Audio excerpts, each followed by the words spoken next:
is going on, Packers fans. The Packers with an incredible draft class for 2023, adding a lot of offensive playmakers, addressing a lot of needs. Some areas go unaddressed, but that's understandable given the talent available, especially the safety position.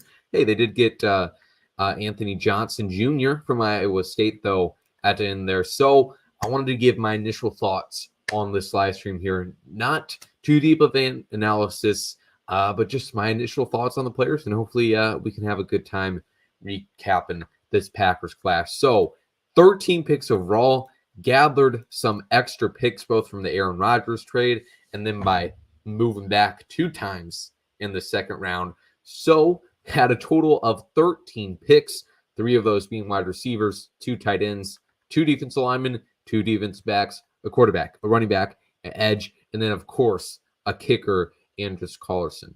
And I wanted to kind of start backwards, go backwards here, starting with these day 3 picks. They start off in the 4th round by adding, I should probably know who they drafted in the 4th round because now I already forgot, but in the 4th round, they get Colby Wooden, first guy from Auburn, kind of a undersized defensive tackle who looks like he could play at multiple different spots for the Packers.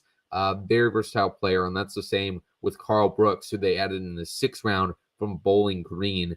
And Colby Wooden, or no, it was Carl Brooks actually, who PFF rated as their number 1 defensive tackle in football last year.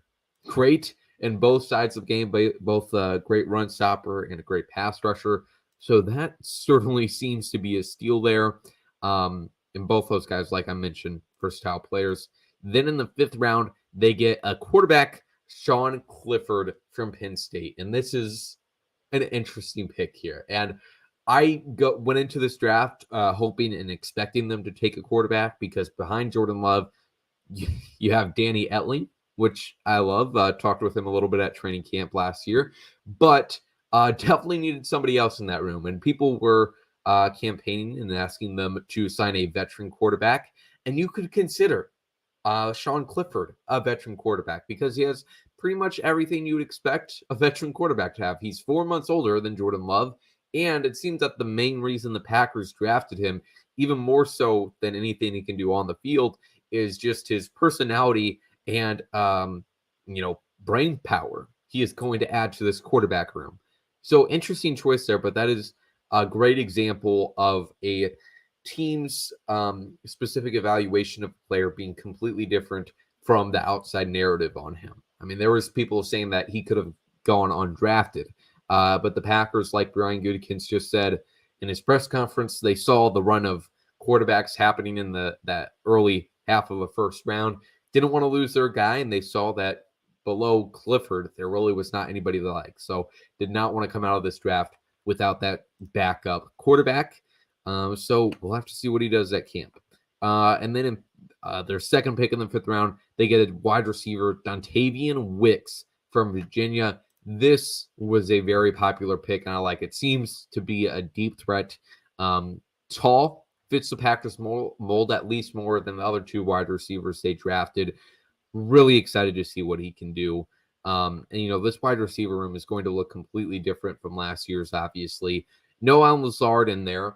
You're going to have Christian Watson as the wide receiver 1, probably, because more than likely, probably no Randall Cobb. But Christian Watson and Romeo Doubs, I think, are going to be great this year. Romeo Doubs especially. I don't think we saw all that we could from him.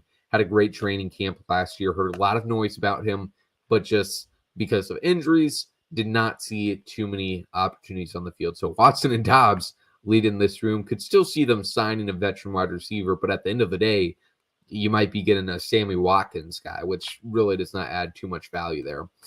Then in the 6th round here, some interesting picks. Again, you get Carl Brooks, who I talked about a little bit earlier.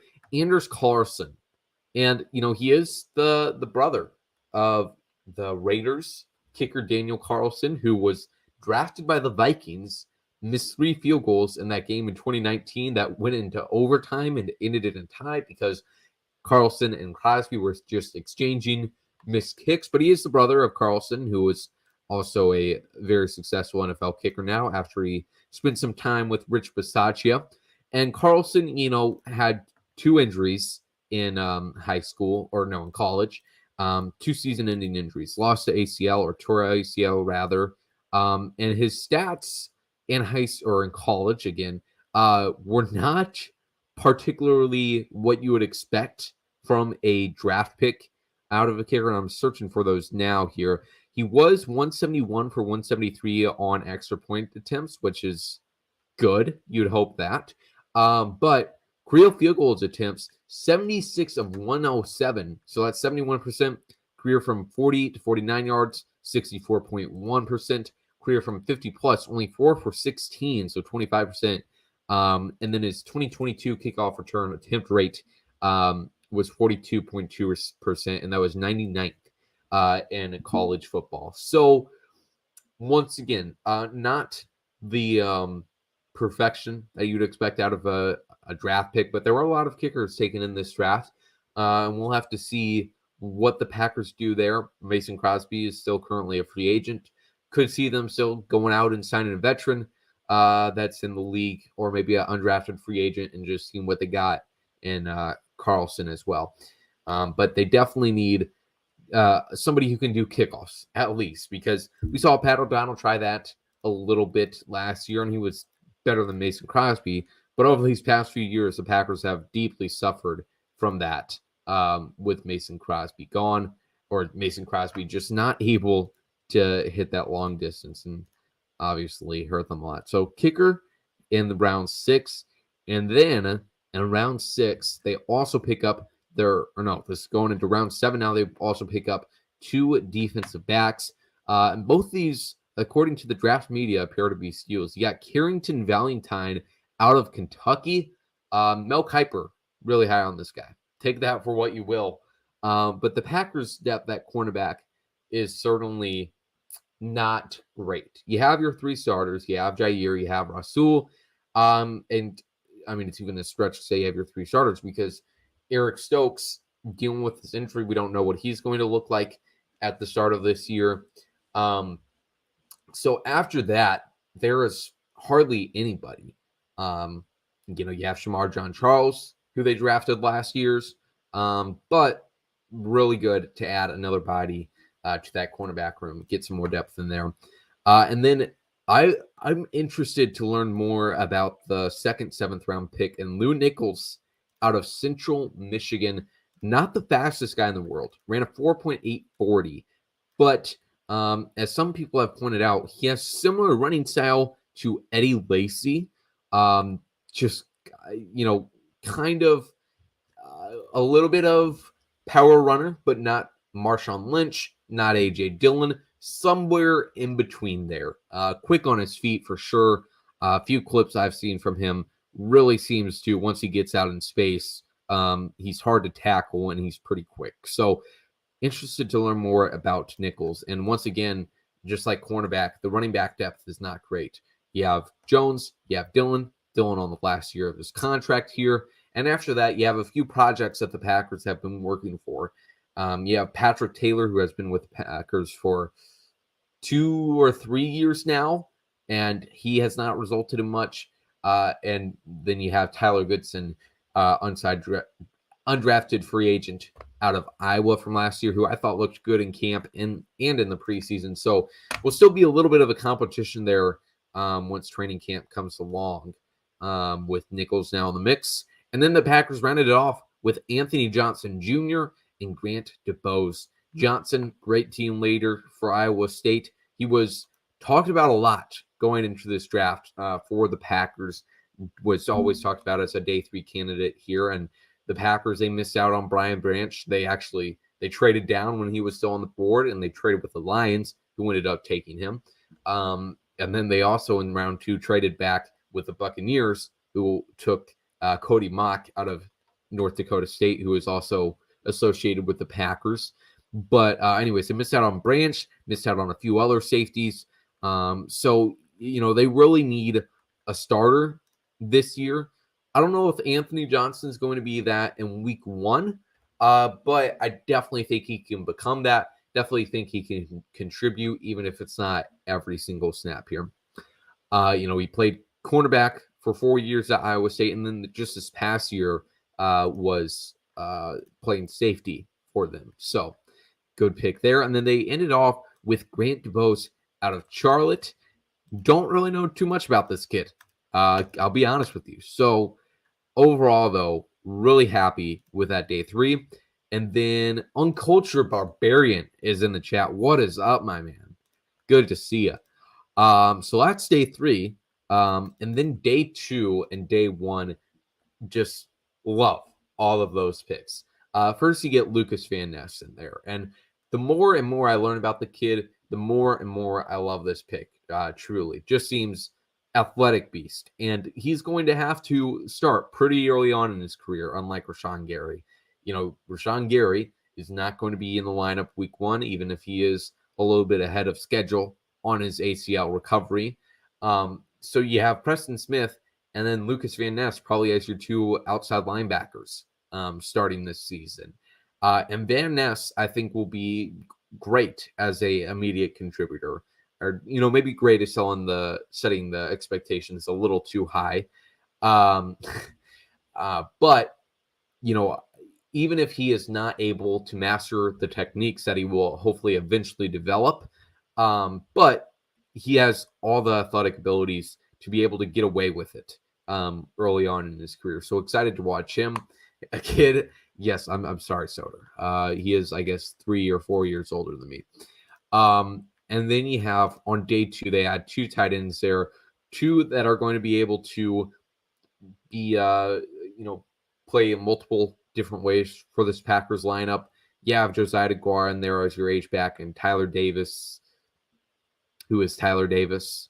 So that's that. But both these guys, once again, I have no doubt that they're going to be able to contribute right away.